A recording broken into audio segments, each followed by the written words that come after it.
Hello, everybody. Welcome back to this week's episode of Things I Wish I Knew About. This week is a little bit different, but I usually have like hilarity, and this may not be a hilarious topic, but it's going to be very informed. We're going to learn a lot today. And I have a beautiful guest, Maryam de Groef, who is kind enough to sit with me today and kind of talk about her experiences. And then we're all going to learn wonderful things about your beautiful daughter and your life and the gift that she and your family has given. So thank you so much for being here and being willing to speak about this and being vulnerable. Today we're going to talk about, I'm not sure what to title it, perhaps organ donation, child loss, allergies, grief, kind of all of it, All right? of that. All of that. Yeah. Thank you so much for having me. Oh my goodness, absolutely. So Maryam and I have never met in real life, but we have our mutual friend, Rosanna, we were just discussing. And Rosanna is the producer of this, but she has her hands in everything. She You has know. her hands in everything across Toronto. And you met Rosanna in a parent group, you were saying, where you kind of connected with other parents in the city.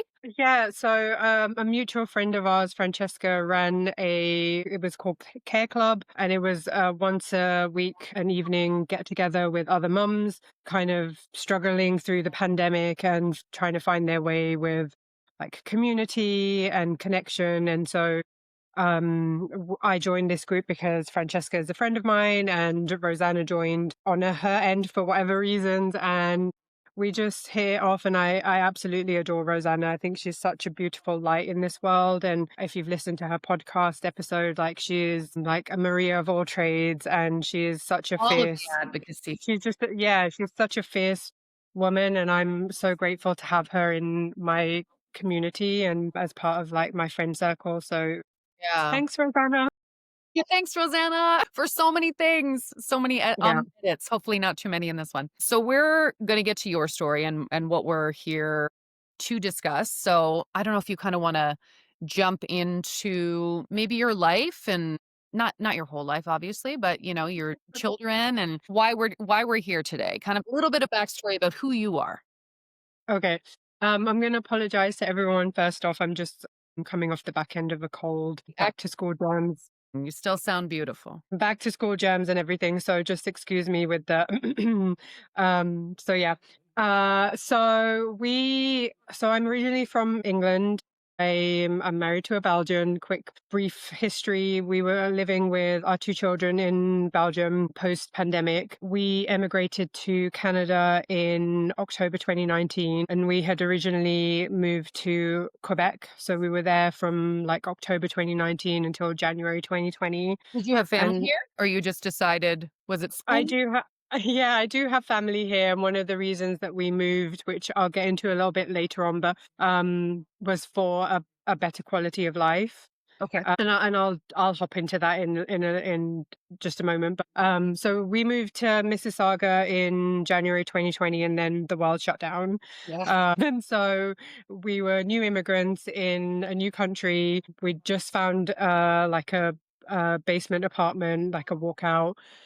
And then the pandemic hit. And so we were all at home, all four of us. And, at that time, it was really hard and difficult. And all of the things that many people faced during COVID, being in like a small space with like the whole family that are not usually together. However, now I look back on that time in hindsight and I really adore the time that we had together. Yeah. And so we ended up buying a property in London, Ontario in February. We moved in end of February 2023. My youngest daughter turned 7 on the 7th of March. And then my eldest daughter, who is an allergy child, she unfortunately ended up having a severe and fatal anaphylactic shock a week later. Oh, Um, so yeah, our whole lives were turned upside down, and we spent a week at London Victoria Hospital, it's Children's Hospital. We spent a week there, and during that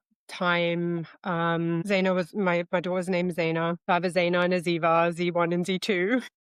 And so Zaina ended up on life support And for 3 or 4 days, we were trying to figure out what was going on with her, like why things weren't progressing. Obviously, they'd managed to get her heart back. And then unfortunately, she was declared brain dead. So she went in on a Monday. And on the Thursday, we found out that she was clinically declared brain dead. And then we were asked if we would consider organ donation, Yeah. which is so wild to me because both my husband and I are signed up and registered as organ donors. Yeah. And we've lived in many different countries, and this is one of the first things we kind of tend to do. Yeah. But we'd obviously never considered that No. we'd have to make that decision for one of our children. Sure. And actually considering like what had happened to Zaina and like her past like health history, I never even considered that she would actually be eligible to become an organ donor. Okay. And so when we were asked, it was just kind of like momentarily like, what? And then, I think Zaina as a person and our life and our kind of our compass of like what we want to do in life and how we want to serve and show up kind of took the reins, and it was an immediate 100% like yes. Yeah. And so in Ontario, the organ donation organization is Trillium Gift of Life. Yeah. And so once you have those talks, someone from Trillium comes in and they kind of sit with you and walk you through the process of like what that will look like and whether you want to donate like one organ or all of them, or uh, there's like skin and bones can be involved and tissue. Oh. And it's just like so many things that you're like, whoa. And so you talk about hilarity, and we had some hilarity, and we use humor as like a mechanism. And so there were moments where we did laugh at things, and we still do. And one of the things was, and so we had said yes to anything that Zaina was eligible to donate to have that done. And so that was her heart, her liver, both her kidneys, her pancreas, and her eyes. Oh my. And Like, so once you say yes to that, then the coordinator then goes off and tries to find matching recipients. So the organs have to be matched by blood type, and then they have to be matched by like size and weight and what have you. And so pediatric organs can be placed into adults, which I was not aware of at the oh, time. no, me. And so all these things that you were learning on the fly as well. And so one of the things that happened was Zaina's heart was originally offered to a 27-year-old. And I remember saying to my husband, this doesn't feel right. And he just kind of looked at me and was like, what do you mean? Like, this doesn't feel right? And I'm like, no, like, I'm not sure what I mean, but something in my gut is telling me that this isn't right. And he just laughed, and we both laughed because, like, in the grand scheme of things, The life you want like, to save, you're like, "No." no, yeah, no. And so actually, Zaina's heart was rejected by the doctors for that patient because her heart valves were not compatible. Like they were a bit too short to go into this patient. And so when we got the news back, I was like, I feel quite relieved. Like that didn't feel right. And so then we were just like, okay, there's someone out there that's perfect for her. And so after a day or so, because it moves so quickly. Very time, right? Like, this is a time-sensitive Yeah, situation it's time sensitive because you don't like what the scenario that they don't want is that the patient who is the organ donor, for them to deteriorate to the point where nothing is then inviable, and you have no control over that. for sure. And you're liaising with like Yeah. hospitals in around the country. So within province, out of province, Like, they're on a list, it's like, you get a call, it's time. yeah. And so then they came back with the news that they had found a 10-year-old girl, Oh, which just felt really divine to us because Zaina was 9 when she died, but she was just shy of 10. She would have been 10 in May of that year. And so like her heart going to another 10-year-old, it just felt so like so right and so divine. And then I was like, this feels right. And so we had a laugh about that too. But like all of those pieces, they move so quickly, and you're trying to grapple with the fact that your loved one yeah. is no longer with you, but you have this ability to share their gift and their life with other people, and like the logistics of it all and the like back and forth and all of that kind of happens like so quickly. Yeah. So she was declared brain dead on the Thursday, and by the Friday night they had matched all of her organs with the recipients, and then they had to obviously then have logistics of like the surgeons all coming to LHSC from different parts of like Ontario and Canada, Specific and surgeons then to come and I they guess come. them all on staff there, like Yeah, so they bring some of their staff with them, and then they kind of coordinate which organs are going to be taken first. yeah. Sorry. Then to the Trillium of Life, do they have specific doctors that So travel? Trillium, I don't believe, again, like this is new to me as well. Oh my gosh. I don't think it's Trillium themselves. I think it's each hospital. So let's say there's a hospital in, I don't know, BC who is doing like liver transplants. They'll have their transplant surgeon Right. who is in talks with their patient, so who person who needs to receive the donor, and then they will come, they'll take the kidney or the liver or whatever it is, and then they'll take it back to their respective patients in different parts of the My country, and then they proceed to do the surgery for that person. And so it's really crazy because within 24 hours we were told that all of the transplants were successful, oh man. which was, it was just, so she went in Sunday morning for, I hate the word retrieval, but Yeah. she went in Sunday morning to give her gift of life. Yeah. And then by like Sunday afternoon, late Sunday, early Monday morning, Trillium coordinator was in touch with us about like the surgeries being complete and successful. So Oh. those though that was really amazing news, and for us it was this like this continuation of Zaina's generosity and kindness. And yeah, I don't know what else I can say. It was Oh, just oh so, my it god. happened in such a whirlwind. So can we go back a little bit? So Zaina had allergies, you mentioned. So you were aware something anaphylactic, or is that kind of Yeah, so Zaina had multiple food and environmental allergies from around the age of like 19 months. I'm not going to go into like a whole medical history, but yeah.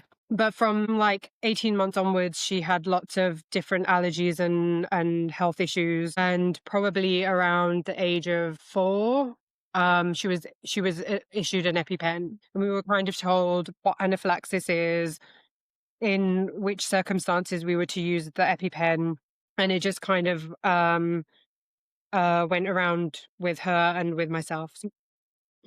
Thank you. And so we carried this EpiPen around from the age of around 4 or 5. Never had to use it. Most of her symptoms were, um, she'd get a hive or two. She might have some like eye irritation, and very occasionally she might get a tummy ache. Okay. And so those were kind of the symptoms that we would always monitor for. That's incredible. Yeah. So those were the kinds of symptoms that we would monitor for, and we had kind of gotten into this routine of knowing, like, if she reacts to something, these are the kinds of things that we have to do. The most we'd ever had to do was give an antihistamine. And so I think for us, Zaina reacted to something that she had not previously reacted to before. So that was one of the things that was a little bit of a shock to us. Right. You were ill prepared. Um, it just kind of blindsided us because it wasn't something new. She'd had it before. It had been a while. It was pine nuts, just for the record. And so, which we don't often buy because they're so bloody expensive. Yes. Like, who's paying for those? That's So it had been a while. yeah. And this one particular day, she had said that she wanted some, and I think she maybe had eaten 2 or 3 max. Right. And after a little while, she said she had a tummy ache. So of course, like, our protocol was to always ask her, how's your tongue? Can you breathe? Are Mm. your lips okay? Yada yada yada. And so we'd kind of gone through that checklist, and she said no, just have a bit of a tummy ache. So I was like, okay. And then like things just took a turn really quickly.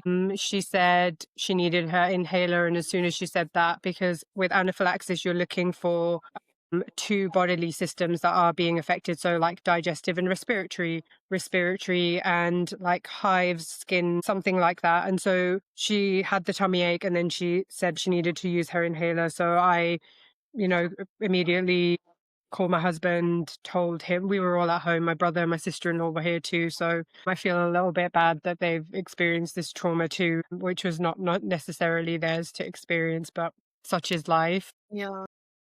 And so I called my husband and I called 911, and it's so like I just remember it like so clearly. She looked me in the eyes and she said, "Don't call the ambulance, Mum. I promise I'm fine." Which just gives me chills now because it's even in that moment she was trying to reassure me that she was okay. Didn't And want I said to her, "It's okay if the ambulance come and you're fine, then they'll go, and Yeah. if you're not, then they'll figure it out." As I was on the phone to 911, she just kind of took a turn, and we had to EpiPen her. Unfortunately, she was an asthmatic as well, so the anaphylaxis triggered an asthma attack. So she was dealing with like anaphylaxis and asthma, and so very quickly she went into a cardiac arrest, and that's kind of where everything just took a turn. We had the fire, the police, the paramedics all in the house and trying to do their things. Nils and I actually got kicked out of the house, and it was just a bit wild. And so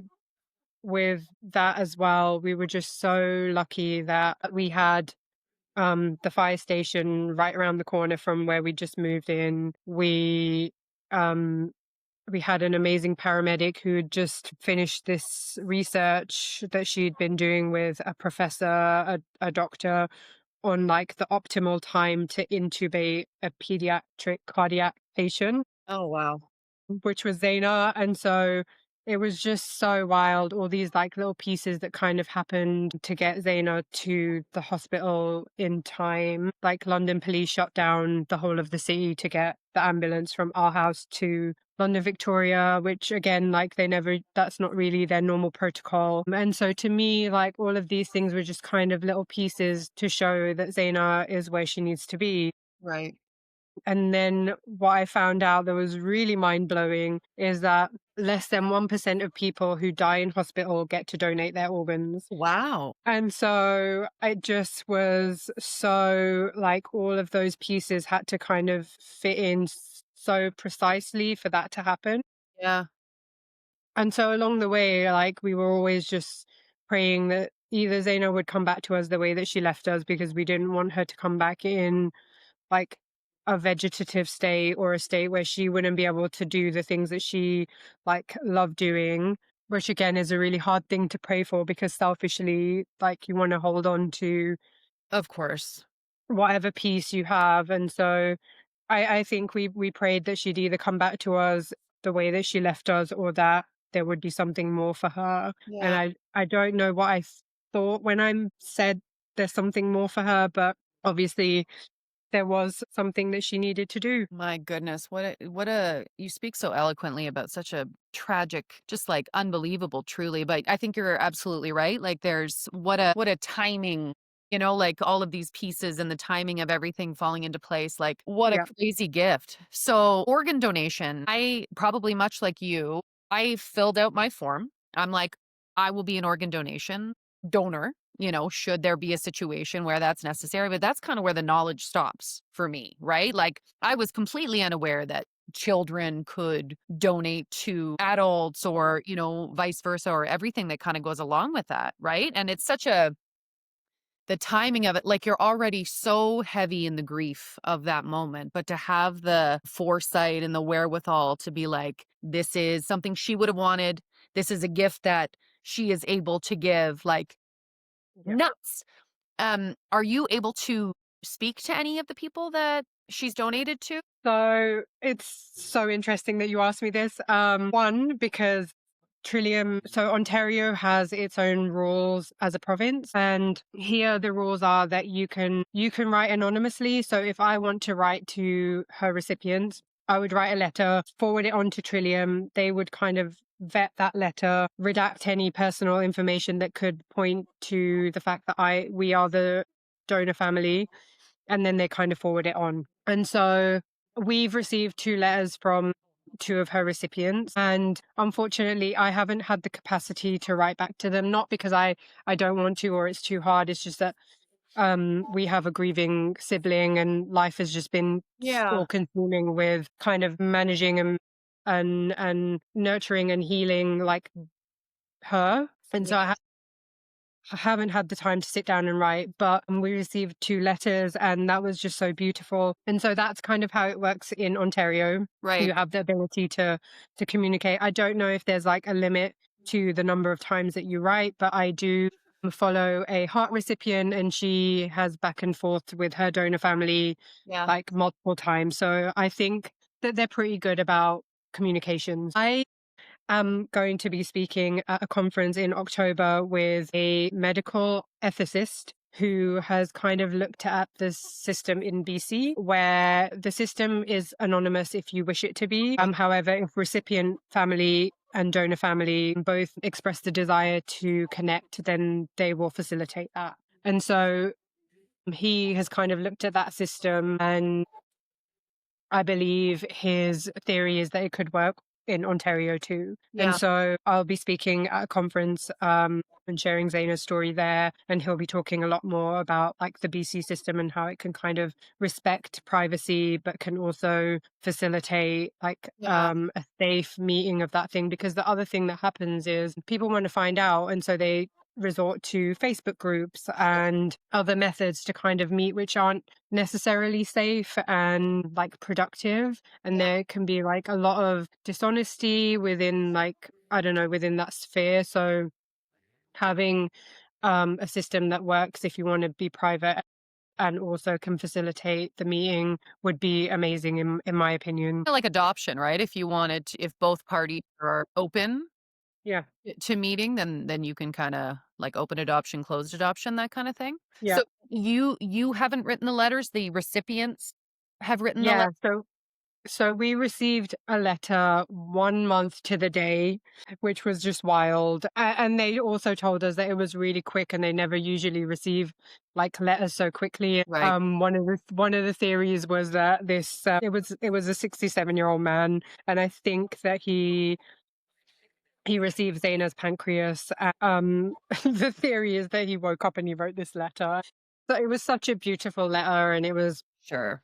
it was just talking about like their family's gratitude for our family, Yeah. and like it was just a really beautiful letter to receive, especially 1 month to the date of it kind of happening. And it was just a little like those beginning days, you're just so in the grief, and like every day is like, and so having that letter on the 1 month mark was really profound as well. And then around the 2 month mark, we received a letter from the family of a baby girl who received, I think, part of Zaina's liver. So that was really beautiful as well. They sent a really beautiful card and they talked about, saving the life of the baby and how, How yeah, could it you was say just thank you enough? Like, how could you truly?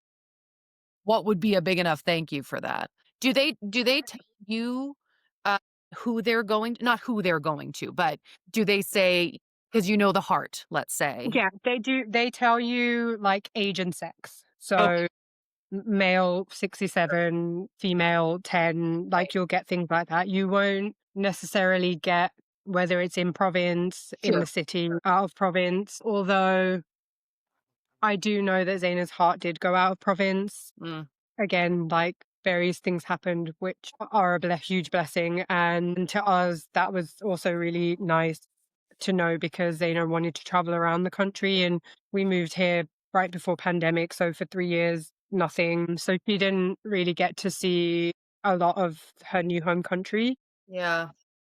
And so it just feels like there's little parts of her Yeah. all around Canada. And that was also my main thing because they were like, if we don't find anyone out in province, we'll look out of province. And if we don't find anyone out of province, we'll go to the States. And I was like, I don't want her to go to the States. Which is so silly because like it's not Oh her. god, you But I no, was just like, yeah. I don't want that. Again, like that made us laugh too because we were just like, of all the things, like I think that these are the things. grief, you're allowed to feel whatever you feel, you know? Yeah. I fully get it. I'd be like, "I want her home.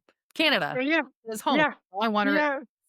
as possible." Yeah. I know. And so the other thing I just want to touch on is Yeah, is that we also donated Zaina's eyes, and I didn't realize that they can use different parts of the eyes yeah. to help with the gift of sight. And so for me, it was just like two of her eyes are gonna like go off and like help someone, but actually different parts of her eyes were used, and she gave the gift of sight to up to four people. Oh, that's And crazy. You know, that that to me is wild.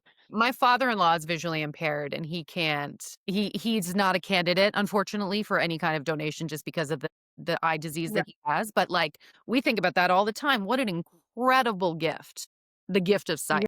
Something seems I so little, but it's yeah. huge. 4 people, that's massive.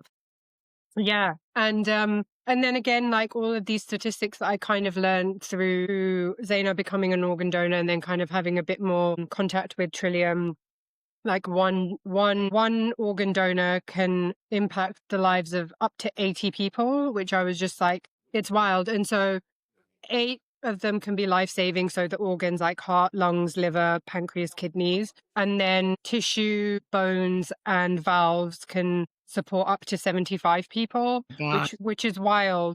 Zaina was too yeah, like skin grafts, bone, valves from organs, Oh, and so Zaina wasn't old enough to be a tissue donor because she was still a pediatric patient. And so there's limits to how much you can donate, which was amazing anyway. But like to know that a full grown adult can impact 80 people's lives, just wild. yeah. I had no idea.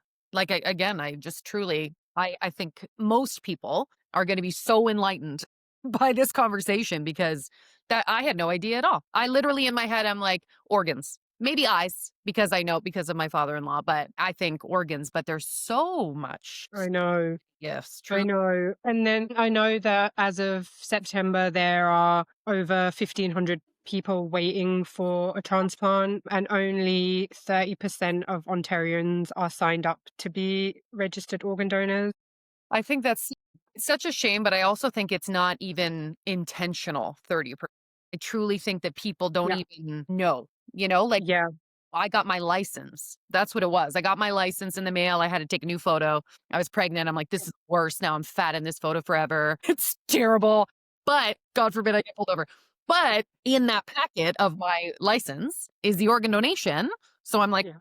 sure. And I sign that and that's it. But if people aren't looking for it, if it's not in their sphere, if it's just not something that they consider, then they're not going to do it, which No. is And probably there's a big part of what you do now is kind of messaging.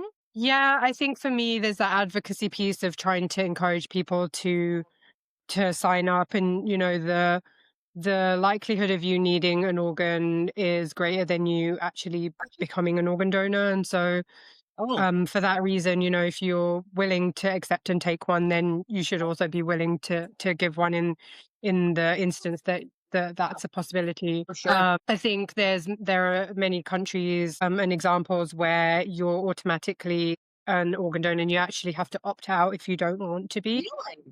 Really? And I think, yeah, there's a couple of European countries Oh, who do that. I can't remember off the top who that's they are, but I know in order to, I think Spain might be one. I think you have to physically opt out amazing. of being one. And I think that kind of system ensures that, if you do have an unfortunate accident and there's nothing that can be done, that the you can support someone else in their life and their journey. And for us it wasn't just the impact of Zaina saving like one person's life. It's like that knock-on effect of like, what's the impact of that life within their family? Really. Like, what's the impact of that life within like the world? Like, what are they going to go on to do? Yeah. Like the generations to come from that person. So there's just so many there's so many layers to it. Yeah. It's Yeah. such an incredible long-term gift, and it's obviously this is not something that you want to have knowledge about. This is not something you want to be well Yeah. versed in. This is No. not an ideal situation, but Yeah. Yeah. Unfortunately, it's kind of the situation you're presented with. Yeah, and I think that's it. Like I think if you have those conversations and you're able to kind of realize the impact of it prior to anything like traumatic happening, you're already in that framework. So when something does happen, you're like, I have a plan for this to Yeah, happen. And I think for so many people, especially when it comes to their children, accidents happen. You haven't had time to have those conversations. Then you're told like they're not going to make it. And so then you're stuck in your grief and you can't often see past that. of course. And so one of the things that I've also kind of, you get thrown into this child loss world and then meeting other people who have had similar experiences. And so I've met both people who've said yes to organ donation and people who've said no. And then later on, when once their grief has kind of settled a bit, they often, I'm not saying always, but the people that I've met have often said, I wish I'd said yes. Yeah. I can see you can see kind of both. You can see while you're so You could, heavy yeah, in grief, like, that's all that you yeah, think about, it's your baby, like, I get it, yeah, but you can yeah. also see down the road, like, she lives on. She lives on. Yeah, And for me as well, there was like little, again, like little things that came up afterwards where I was like, oh my God, how fitting. And so one of the things, like Zaina was like Harry Potter obsessed, and same, same, Zaina. she she was obsessed with the phoenix and how like it rose to life from the ashes, and like it was this like rebirth. And so like there's this girl who's like obsessed with this like mystical creature that this thing happens to, and then all of a sudden like she dies, Is the phoenix.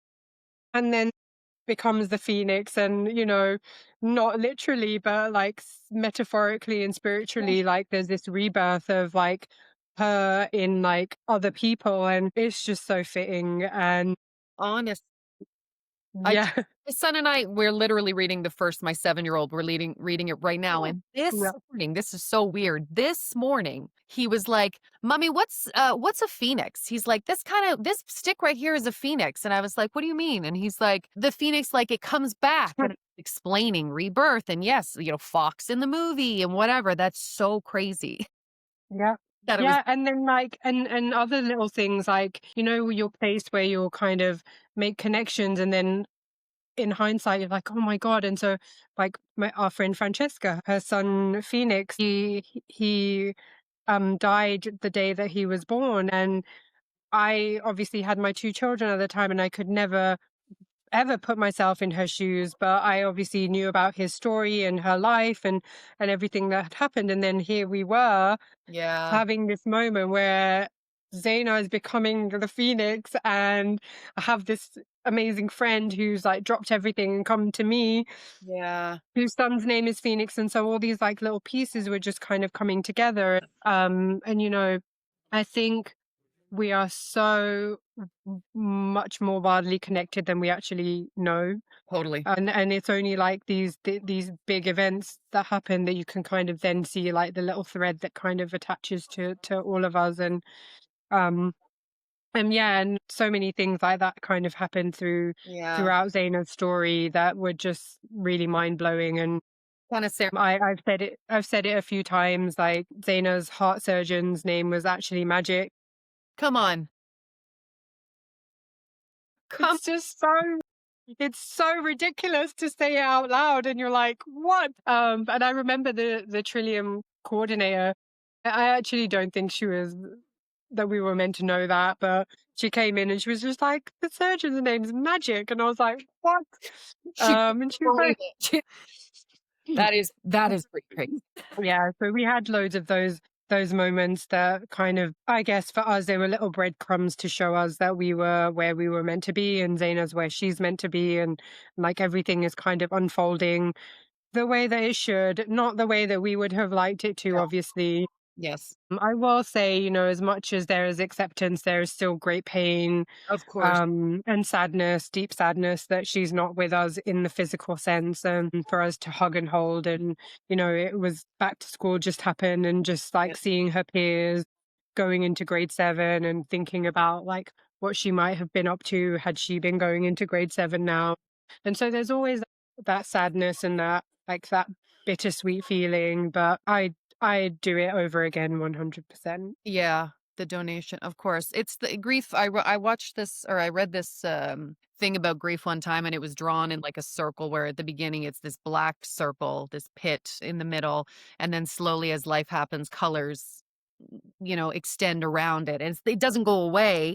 Yeah. You're surrounded by life. Yeah, I think it just seeps into like everything that you do, and there's like an undertone of like You're forever a little changed, bit of of course. yeah. And and that the saying that grief and joy coexist is so evident when you go through something like this, because you can be laughing one minute at something and then you can be crying your eyes out, blurry vision the next, and like they just go side by side, hand in hand, and you can't really separate them. They're just like, I Yeah. don't know, meshed together. And then that's life for us now. And sometimes I feel really sad that I have a younger, now only living child, and she's experiencing life that she didn't sign up for.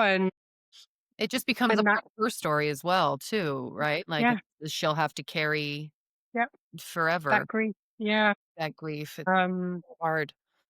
yeah, and I think losing Zaina was really hard, but what I find harder is supporting Ziva through her sibling loss journey. And Yeah. their relationship was so intertwined, and like you didn't necessarily know where one started and the other ended. Like, it was Yeah. just like, especially through COVID, like it was just this like meshing of like two souls. How many years? I would, yeah, I would go as far as saying they were soulmates. 3 years between them. Ziva was 3 when we moved here, and Zaina was 6. And then, as I said, she just turned 7 a week before her sister died, which is just like, oh, so not the thing that you want to happen. But yeah, so she's been in therapy. We've all been in therapy, and Yeah, we're dealing with like our grief the best that we can. I think for sibling loss is so I guess, underrepresented or I don't know, it's not often spoken about. for sure. And that's where I kind of really appreciate my griefy online community, because I've met other like adults who are going through sibling loss, and I'm kind of like taking leaves out of their books, and I'm asking them for advice and things like that. And then meeting other families who have like similar and different scenarios from us. So we've met a few families who now only having one living child, and Ziva can obviously relate to them. Yeah. And then we've met other families who've lost one child and they have other multiple children, and their dynamics are a bit different, but that sibling loss piece is still kind of there. What is your PhD? That way you're studying, are you studying anything revolving around this? So my PhD is on organ donation, on pediatric organ donation, and I'm hoping to kind of look at how bereaved families, like parents and siblings, kind of make meaning out of like their loss. And then on the flip side, how my research can kind of maybe inform better culturally sensitive policies for like diverse families in Canada, um, to kind of get that rate a little bit higher Yeah. than it is right now. It's like an understudied category of people. Like pediatric losses is obviously very unique, and so looking at all the different elements that come into play when you're having like those end of life conversations, and you're having to make certain decisions. And so I hope that my research will inform like policies and procedures for organ donation organizations and pediatric ICUs. My gosh, so incredible. You're taking it's such a tragic circumstance, but turning it into something that can educate. Mhm.